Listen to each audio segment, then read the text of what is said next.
이곳은 전국 10개 혁신도시 중에서 그래도 나름 상가의 공실률이 낮은 편이라고 하는 충북 혁신도시인데요.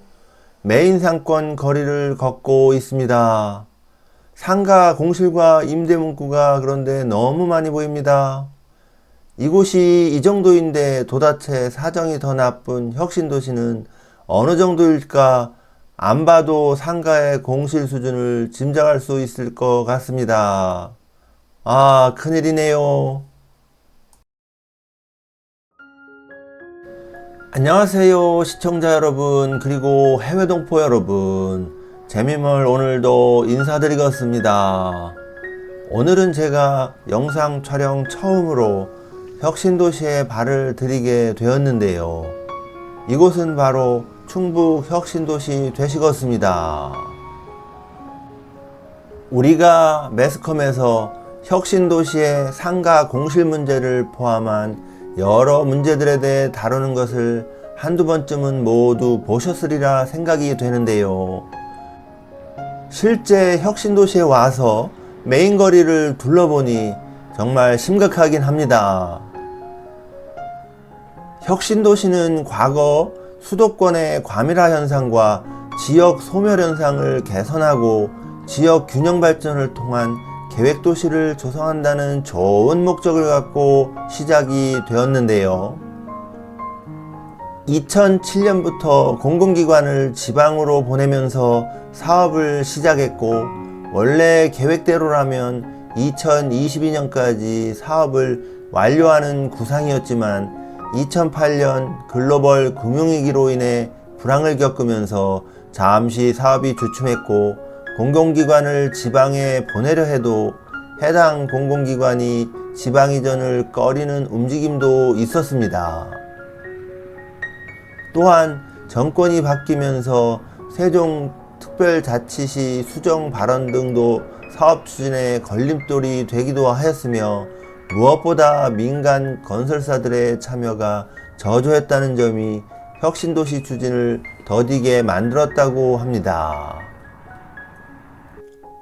또한 4대강 정비사업과 같은 대규모 재정이 필요한 국책사업을 단기간에 끝내려다 보니 전 정부에서 밀던 혁신도시는 재정 여건상 상대적으로 소홀해질 수밖에 없었다고 합니다.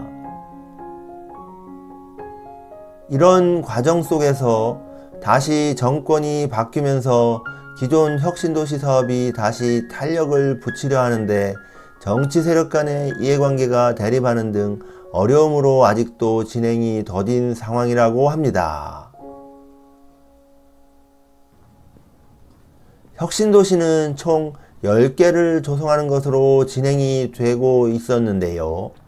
소속기관 및 공기업, 기타 공공기관 등을 포함하여 총 112개의 기관을 각 혁신도시에 나누어서 이전하는 계획으로 진행되었다고 합니다. 그 중에서도 이곳 충북 혁신도시에는 209만 평의 부지 위에 총 11개의 공공기관이 이전을 하는 계획으로 진행이 되었습니다. 자, 지금 거리를 걷고 있는데 이곳이 메인 거리에 해당되는데 사람이 거의 보이질 않습니다. 이러한 좋은 취지에도 불구하고 혁신도시 사업은 소기의 목적을 달성했다고 보기 어려운 상황인데요. 혁신도시를 건설하면서 투기붐이 일어 부동산 가격이 상승했고, 대중교통 등 인프라 구축이 더디어 불편하다는 측면도 있었고, 혁신도시에 병원이 낡은 곳이 많다는 지적도 있었다고 합니다. 또한 공공기관을 이전하면 민간기업이 자연적으로 따라갈 것으로 정부 측은 자신했었는데 그렇게 되지 않은 측면도 있는 것 같습니다. 이런 혁신도시의 불편함도 있고, 이전 공공기관에 근무하는 사람의 경우도 가족들의 교육과 직장 및 생활여건 등을 이유로 가족 전체가 혁신도시로 이주하여 생활하기보다는 주중에는 혁신도시에서 혼자 생활하다가 주말이면 원래 집으로 귀가해서 생활하는 분들도 생겨났습니다. 실제로 이곳 혁신도시도 아침마다 서울 곳곳에서 온 버스가 줄줄이 들어서는 모습을 볼 수 있다고 하는데요. 강남에서 이곳 충북 혁신도시까지 왕복 200km 이상을 버스로 출퇴근한다는 이야기가 되시겠습니다. 이렇다 보니 혁신도시에서는 계획 당시 예상했던 인구의 증가세를 달성하지 못했고, 조기에 부풀려진 인구 증가 추세에 맞춰 건설된 아파트와 오피스 상권 등은 과잉으로 공급되는 상황을 맞이하게 되었습니다. 결국 아파트는 주말이면 불 꺼진 아파트가 생겨나게 되고, 상가는 당연 수요 대비 공급이 많은 관계로 공실과 임대 문구가 난무하는 상황을 맞이하게 된 것이었습니다. 어느 매스컴에서 이곳 혁신도시로 출퇴근하는 분과 인터뷰한 내용을 보면 멀리서 출퇴근하는 이유가 인프라가 없고 가족들이 안 좋아해서라고 대답을 했다고 합니다. 이게 바로 실질적인 현실이라고 생각됩니다. 또 한 가지 문제점은 혁신도시가 원래 이주하는 공공기관 인원들을 수용하기 위한 목적으로 진행이 되었는데, 정작 혁신도시에 이주하는 사람들이 혁신도시 낙후된 지역에서 혁신도시로 이주하는 현상이 생기다 보니 주변의 인프라가 낙후된 지역은 더욱 슬럼화되고 인구가 감소하는 문제를 발생시키고 있다고 합니다. 거기에다가 우리나라 출생률이 0.74명 정도로 낮은 수준이다 보니 당연 아이들이 사라지고 학령 인구도 점점 줄어들게 되는 현상을 맞이하고 있어 공공기관에 근무하는 가족들이 정상적으로 이주한다 해도 젊은 층이 늘어나는 데는 한계가 있어 보이기도 합니다. 학생들과 젊은 부부가 많이 있어야 관련 산업도 활성화되고 특히 자영업이 활성화될 텐데 그러지 못하고 있는 것이 현실이라 보시면 될 것 같습니다.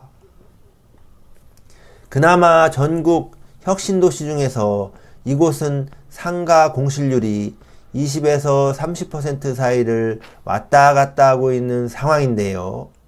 다른 혁신도시에 비해 공실률이 낮은 편임에도 불구하고 중심거리를 거닐어 보면 보시는 것처럼 상가의 공실과 임대 문구를 쉽게 찾아볼 수가 있습니다.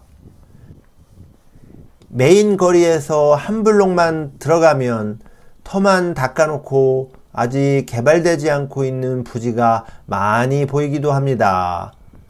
다른 혁신도시는 상황이 더욱 심각해서 공실률이 45% 이상인 곳도 있다고 하니 가히 심각한 수준임을 알 수 있겠습니다.